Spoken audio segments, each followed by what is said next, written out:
Seems like only yesterday I was just a child.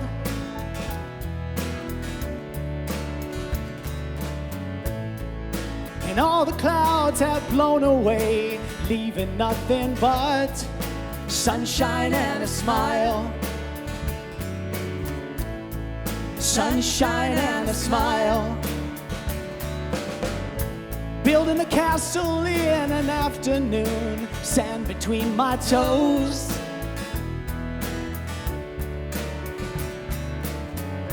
All the magic of the universe contained within a rainbow popsicle. A rainbow popsicle.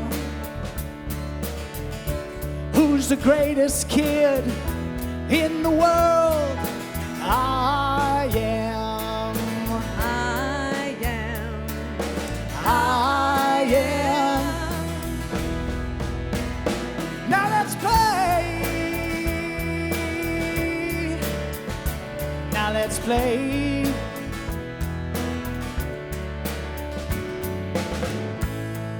All the world's a jungle gym, the streets a trampoline.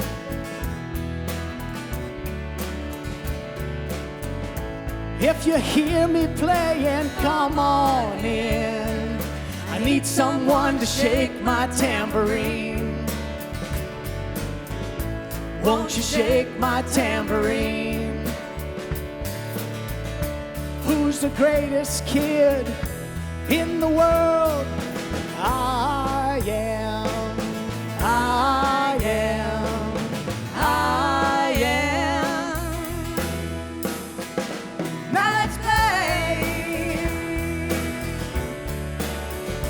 Now let's play.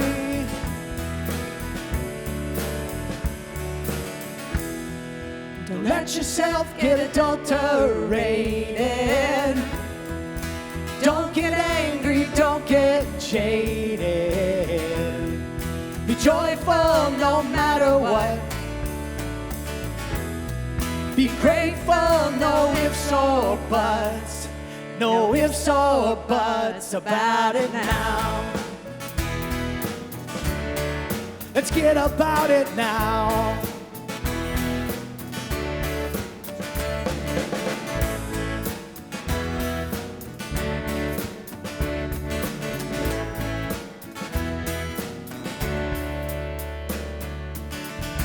Who's the greatest kid in the world?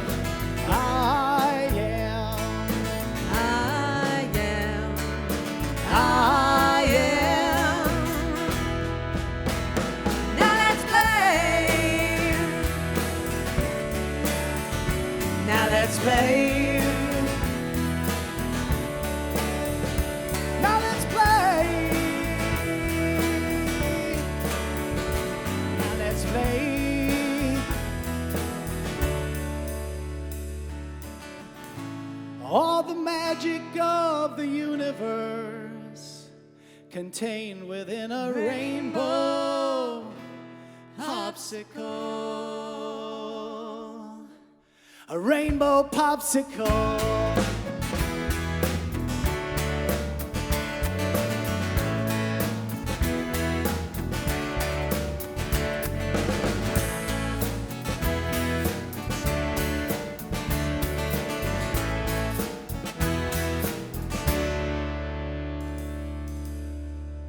Well, it is a pleasure for me to introduce to you today our guest speaker that we have.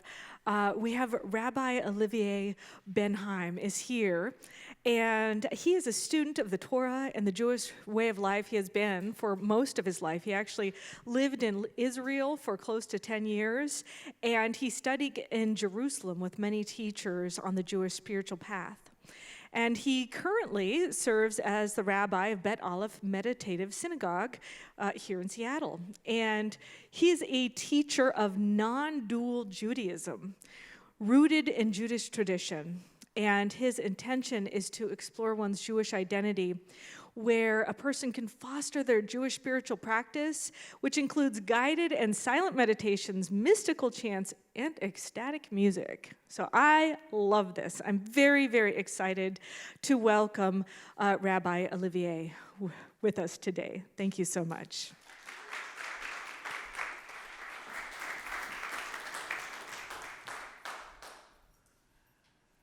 Good morning. Thank you for having me here today. I just want to start with acknowledging your loss.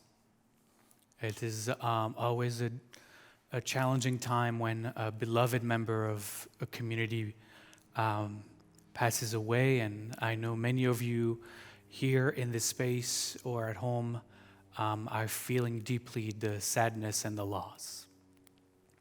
And as I walked into the space today, I was informed of what had happened in your community, and I thought to myself, well, maybe talking about joy might not be what would be most supportive of whatever is unfolding for you. But I was then told about Darlene, and how she, in fact, was the embodiment of joy. And there are members in our communities that just shine and vibrate from that kind of energy. So maybe my remarks will be in honoring her presence still in this space, in your heart, for sure, wherever you are. Because the kind of joy that I want to talk about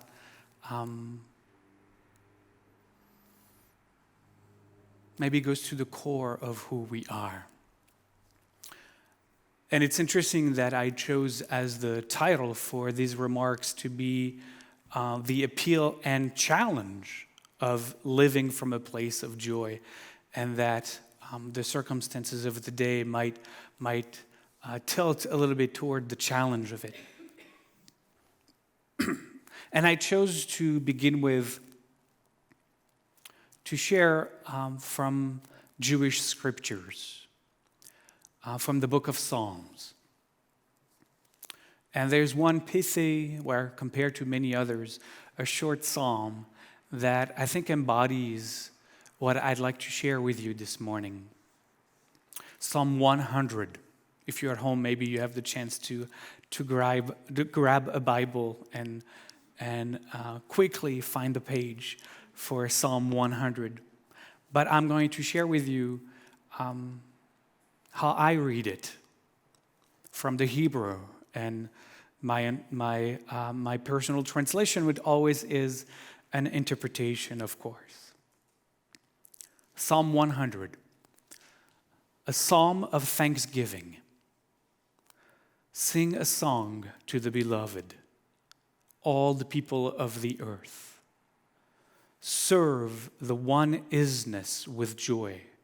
Come into the presence with joyous song.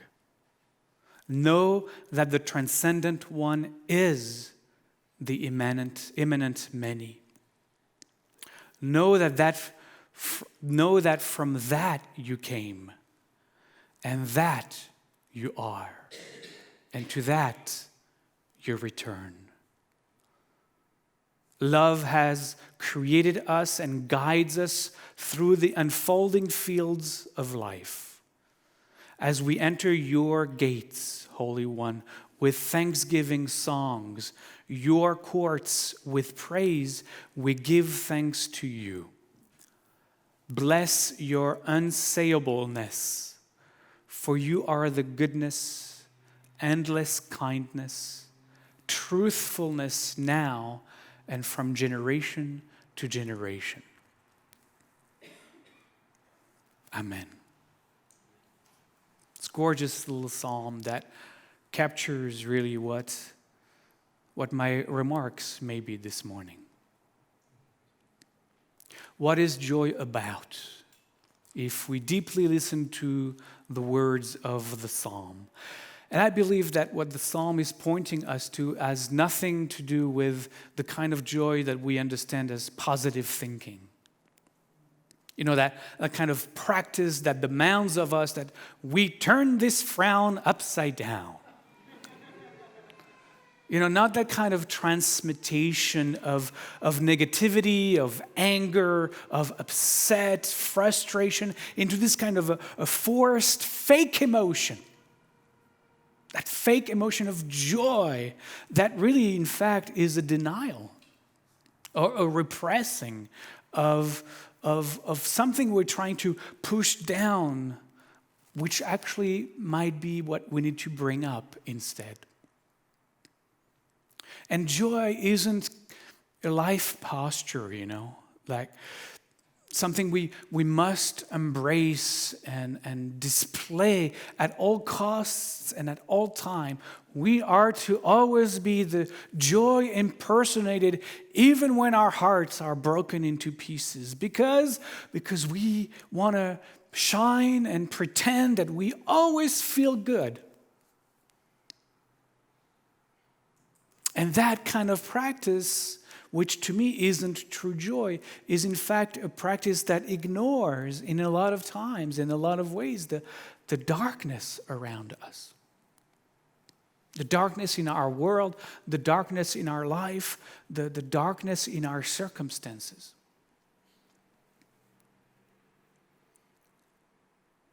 And that's not true joy. Because it's a kind of joy that cuts us in half when we only focus on the joyful and loving part and we ignore and deny actually the painful and hurtful parts. It's like we're cutting ourselves in two. We're no longer whole. We're no longer a totality of being. We're splintered, fragmented.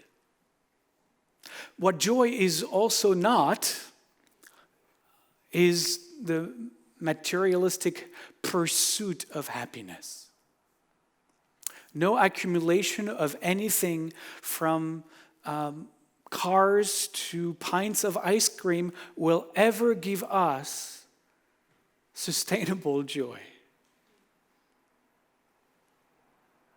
No, also accumulations of memories. There are so many of us who chase after accumulating memories, so that someday they can look back in their past and just feel the joy of what was. But they're missing the joy of now. Also, I want to acknowledge the trend this past decades or so of the accumulation of selfies.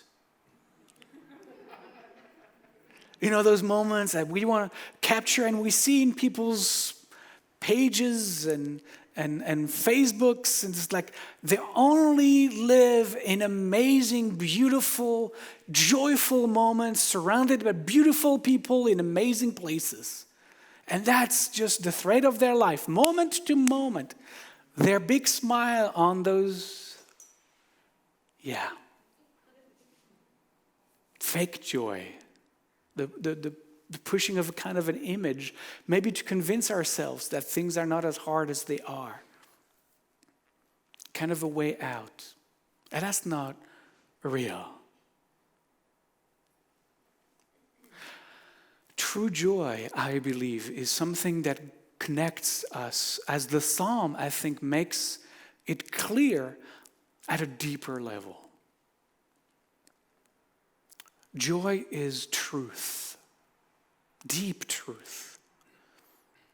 And as the psalm says, joy actually, if you think about the moment in your life of true joy, I would venture to say that those moments you have experienced of real joy were accompanied with or paired with thankfulness, gratitude,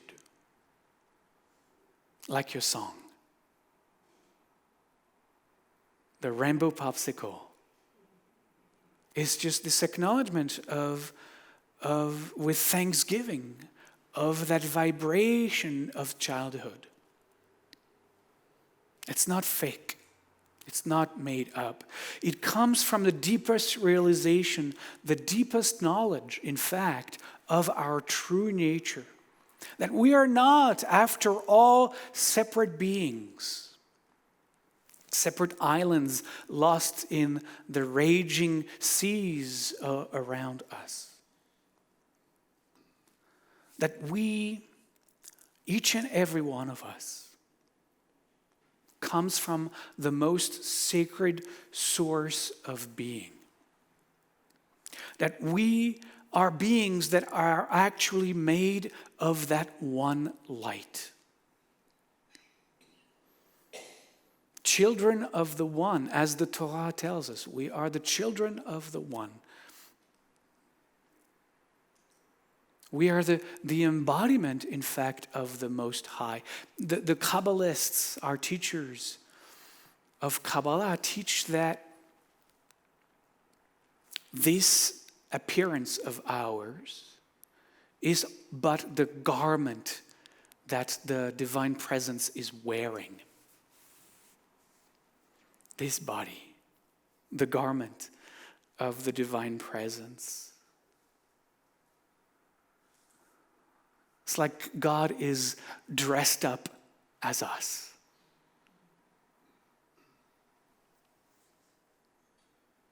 And that reminds me of that teaching. And I don't even remember who was the first one who pronounced these words, but they are so profound and so pointing to truth. And the words are, the one presence that is looking at me right now through your eyes is the same one presence that is looking at you right now through my eyes. The one presence that is looking at me right now through your eyes is the same one presence that is looking at you right now through my eyes. Now, the Hasidic masters of the late 1700s taught us that once we can really download that information, that teaching, they didn't use the word downloads in the late 1700s, but if we can really grok, they also didn't use that word, but if we can really grok that understanding, that the only natural response to really know that is joy. What else could there be but the joy of knowing that you and I are not lost, separate beings in the ocean of life, but that we are life. That we are the divine with hands and mouth and feet and hearts and embrace. We are that. Oh my God. The Hasidic masters worshipped doing somersaults in the aisles of the synagogue. They dance in ecstasy of love and joy for knowing the beings they were embodying, for being grateful, thankful to have been given this chance to embody the Most High, the most sacred, the most holy in every moment. And so they devised all of those practices to do their best to do it justice, you know. That's why in Judaism we have so many practices and laws of what to do and how to eat, because the impulse was, how can we do this amazing, beautiful gift of being the joyful embodiment of oneness? How do we do it justice? How do we bring it into the world? How do we make it part of our everyday life, every moment? How do we do that? And so they wrote books on how to do that. Paths of mindfulness. You know, we say in Judaism as a joke, there is, well, you've seen Fiddler on the Roof, you know that joke. Rabbi, is there a blessing for the Tsar?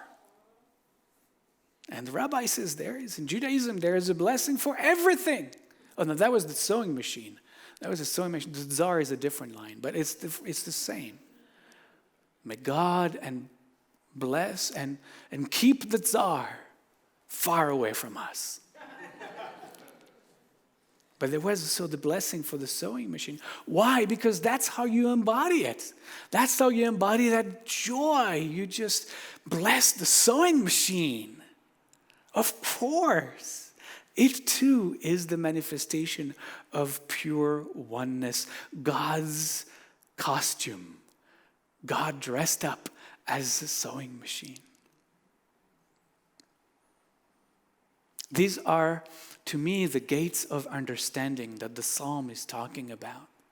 The gates of understanding, the gateless gates, really, of understanding. But these also are, as the psalm says, the courts, the divine courts of realization, when we come and sit in the middle of the court and open ourselves to truth. And as we enter into the divine palaces, deeper and deeper and deeper within, we come to realize that beneath the whole drama of existence, everything is fundamentally okay. And that's hard for us when we are caught up in the whirlwind of the ego drama all around us. To go a little bit deeper, underneath the waves, the crashing waves at the surface, to sink below a little bit and sit. I love to use that as a metaphor in my meditation, to sit at the bottom of the ocean and know that despite the raging waters on the surface, everything is fundamentally okay. Everything is fundamentally okay. Because when we sink to that kind of depth, when we sink to the center of our being, then that's from that knowing, that okayness, then the heart can open again. Then joy can bubble up. And I believe that when we drop into these kinds of openings and what we call revelations in our tradition, we come to know that we are in fact guided, as the psalm told us. You and me, we are guided. We are guided always by the utmost goodness and loving kindness. And the awakening to such a realization is to drop to our knees in thanksgiving and gratitude. And let the swell of joy and thankfulness just wash over us. Because ultimately, joy is not something we do, not something we practice, not something we need selfies for, not something that we need to accumulate memories of to convince us that we were joyful once. Joy isn't a practice. It is something we inherently are. Thank you.